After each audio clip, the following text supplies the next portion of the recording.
వందే మాతరం వందే మాతరం వందే మాతరం సుజలం సుఫలం మలయజ శీతలం సస్యశ్యామలం మాతరం వందే మాతరం.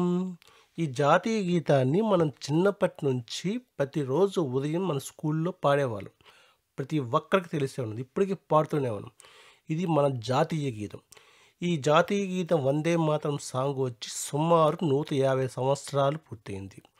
ఈ సందర్భంగా మన సెంట్రల్ గవర్నమెంట్ మన కేంద్ర ప్రభుత్వం ఒక ప్రపోజల్ తెచ్చింది. దాని మీద పెద్ద ఇష్యూ నడుస్తుంది. అసలు ఆ ప్రపోజల్ ఏంటి, ఆ ఇష్యూ ఏంటి చెప్పే ముందు అసలు ఈ వందే మాతరం గురించి పూర్తి చేతితో తెలుసుకున్నాం. ఈ వందే మాతరం గీతను ఎవరు ఎప్పుడు ఎలా రాశారు, ఎవరు పాడారు, ఎప్పుడు ఇది మన దేశీయ జాతీయ గీతంగా మారిందో తెలుసుకుందాం. ఈ వందే మాతర గీతాన్ని మొట్టమొదటిగా బకిం చంద్ర చటర్జీ అనే అతను నవల ఆనందమఠ్ అనే నవల్లో 1875లో ప్రచురించారు. సో 1875 నుంచి 2025 వరకు ఇప్పటి వరకు సుమారు ఈ వందే మాతర గీతాన్ని 150 సంవత్సరాలు పూర్తయింది. ఓకే, సో 1875లో బకిం చంద్ర చటర్జీ గారు ఆ గేయాన్ని రాశారు. ఆ తర్వాత ఈ గేయాన్ని మొట్టమొదటిసారిగా రవీంద్రనాథ్ ఠాగూర్ గారు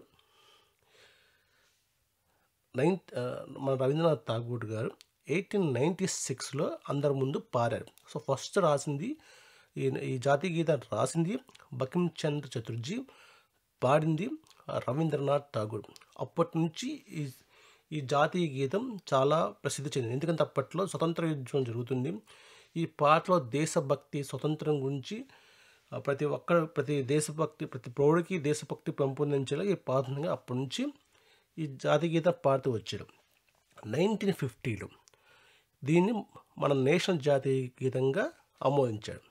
1950లో మన నేషనల్ జాతీయ గీతంగా ఆమోదించారు. సో ఇది మన వందే మాతర గేయ చరిత్ర.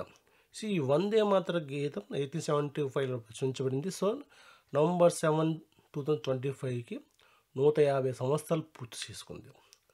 సో ఈ సందర్భంగా మన సెంట్రల్ గవర్నమెంట్ తెచ్చిన ప్రపోజల్ ఏంటంటే ప్రతి స్కూల్లో తప్పనిసరిగా ఈ జాతీయ గీతాన్ని పాడాలి. మీరు అందరూ అనుకుంటారు ప్రతిరోజు మనం స్కూల్లో పాడుతున్నాం కదండి, మళ్ళీ కొత్త ప్రపోజల్ ఏంటండి. మీకు విషయం తెలుసా, ఈ వందే మాతర గీతాన్ని ప్రతి స్కూల్లో మన దేశంలో పాడట్లేదు. ముఖ్యంగా ముస్లిం సంబంధించిన స్కూల్స్లో కానీ, క్రైస్తవ సంబంధించిన స్కూల్స్లో కానీ కొన్ని స్కూల్స్లో ఈ జాతీయ గీతాన్ని పాడట్లేదు. ఓన్లీ కొన్ని ప్రభుత్వ స్కూల్స్లోనే ఈ జాతీయ గీతాన్ని పాడుతున్నారు. కానీ ఇప్పుడు సెంట్రల్ గవర్నమెంట్ తెచ్చిన ప్రపోజల్ ఏంటంటే ఈ జాతీయ గీతం తప్పనిసరిగా ప్రతి అందరి స్కూల్లో పాడాల్సిందే అని ఒక చట్టాన్ని తెద్దామని చెప్పి ప్రపోజల్ పెట్టారు సెంట్రల్ గవర్నమెంట్. అయితే దీనికి అపోజిషన్ పార్టీ వాళ్ళు ముస్లిమ్స్ వ్యతిరేకత చూపిస్తున్నారు. ఇక్కడ ఈ జాతీయ గీతం కదండి, దేశభక్తి సంబంధించింది కదండి, ఎందుకు వ్యతిరేకిస్తున్నారు ఇవన్నీ ఇలా మనం ఒక సైడే తీసుకోకుండా మనం 2 sides ఆలోచిద్దాం. ఓకే, ఇప్పుడు మన సెంట్రల్ గవర్నమెంట్ ప్రకారం ఏంటంటే ఈ జాతీయ గీతం పాడటం వల్ల ప్రతి పిల్లవాడికి చిన్నప్పటి నుండి దేశభక్తి వచ్చింది, దేశం గురించి తెలిసిద్ది. సో ఇది ప్రతి స్కూల్లో ప్రపోజల్ చేస్తే ఒక హక్కుగా, ఒక చట్టంగా చేస్తే మన దేశానికి గౌరవంగా ఉంటుందని చెప్పి సెంట్రల్ గవర్నమెంట్ వాదన. కరెక్టే, ఖచ్చితంగా ప్రతి స్కూల్ రావాలి, అందరూ పాడాలి, దాని తప్పలేదు. దేశభక్తిని పెంపొందించే పాడటం తప్పలేదు. సో వీళ్ళ సైజ్ తప్పలేదు. ఇప్పుడు అదర్ సైడ్ చూద్దాం. అదర్ సైడ్ ముఖ్యంగా ఈ దేశ జాతీయ గీతాన్ని వ్యతిరేకిస్తుంది ఎవరంటే ముస్లిమ్స్ వ్యతిరేకిస్తున్నారు. ఎందుకు? ముస్లిమ్స్ ఈ వందే మాతరం గీతానికి వ్యతిరేకమా? అవును, వ్యతిరేకిస్తున్నారు. ఎందుకంటే ముస్లిమ్స్కి మీ అందరికీ తెలుస్తుంది, మన ముస్లిమ్స్కి అల్లా తర్వాత ఎవరైనా, వాళ్ళకి దేవుడు తర్వాత ఎవరైనా అల్లానే దేవుడు అని చెప్పి భావిస్తారు. ఈ అల్లానే దేవుడిని భావించడంలో కొంతమంది ఆ ఆ అభిప్రాయం అంటే అన్నిటికి మించి ఎక్కువగా ఫీల్ అయ్యి అల్లా చెప్పిందే జరగాలని కొంతమంది ఉగ్రవాదులుగా మాట్లాడతారు. అది వేరే విషయం, దాని గురించి మాట్లాడతాం. సో ముస్లిమ్స్కి అల్లానే పూజించాలి.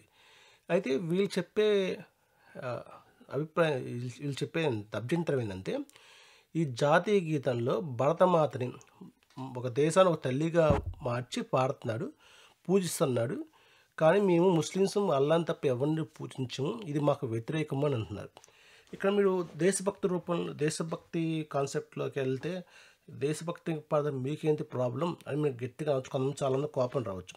అయితే మన భారత రాజ్యాంగం యొక్క గొప్పతనం ఏంటంటే, ప్రతి మతాన్ని గౌరవించడం, ప్రతి మతాన్ని చెప్పడం. సో ఇది దేశీయ జాతీయ గీతాన్ని పాడటం వాళ్ళ మతానికి వ్యతిరేకం కాబట్టి పాడటం పాడకపోవటం వాళ్ళ ఇష్టం. ఇది మన రాజ్యాంగం చెప్పిన హక్కు, మనం దాన్ని కాదన్నాం, ప్రజాస్వామ్యం కాబట్టి. సో జాతీయ గీతాన్ని స్వచ్ఛందంగా పాడాలి, ఎవరికో స్వచ్ఛందంగా పాడాలి, కానీ ఫోర్స్ఫుల్గా పాటించకూడదు అని చెప్పి వీళ్ళు చెప్తున్నాడు. ఇక్కడ మనం ఒక సైట్ తీసుకోవచ్చు. నేను ఇప్పుడు ఒక పర్సన్ ఒక సైట్ తీసుకోవచ్చు. ఏంటి, దేశభక్తి గీతానికి దైవానికి సంబంధం, దేశం కొన్న దైవం గొప్పదా అది అభిప్రాయం కొంతమంది అంటున్నాడు. కానీ మన రాజ్యాంగం ప్రకారం ప్రతి పౌరుడి యొక్క హక్కుని స్వతంత్రంగా బతకాలి కాబట్టి వాళ్ళు జాతీయ గీతాన్ని పారాలా వద్దా అనేది వాళ్ళు స్వచ్ఛందంగా పారాలి, అంతే ఫోర్స్ఫుల్గా పాటించకూడదు అంటున్నాడు. ఏదేమైనా ఇప్పుడు దీని గురించి ఒక అభిప్రాయాన్ని, పర్సనల్ ఒపీనియన్ చెప్పలేం. సో ముస్లిమ్స్కి వాళ్ళ అల్లానే గొప్ప కావచ్చు. సో అది వాళ్ళ హక్కు, వాళ్ళ మతాన్ని గౌరవించడం, ప్రతి ఒక్క పౌరుడి యొక్క మతాన్ని గౌరవించడం మన ప్రజాస్వామ్యం యొక్క గొప్పతనం. సో ఇక్కడ దేశభక్తి, దేవుడు, ప్రజాస్వామ్యం మనం చూస్తే ప్రజాస్వామ్యం చెప్పింది జరగాల. సో దేశభక్తి జరగాల, దైవం అనే వీళ్ళు ఏది కరెక్ట్, దీని గురించి మీ అభిప్రాయం చెప్పండి. సో ఏదేమైనా జాతీయ గీతాన్ని అందరూ గౌరవించాలి. జై హింద్.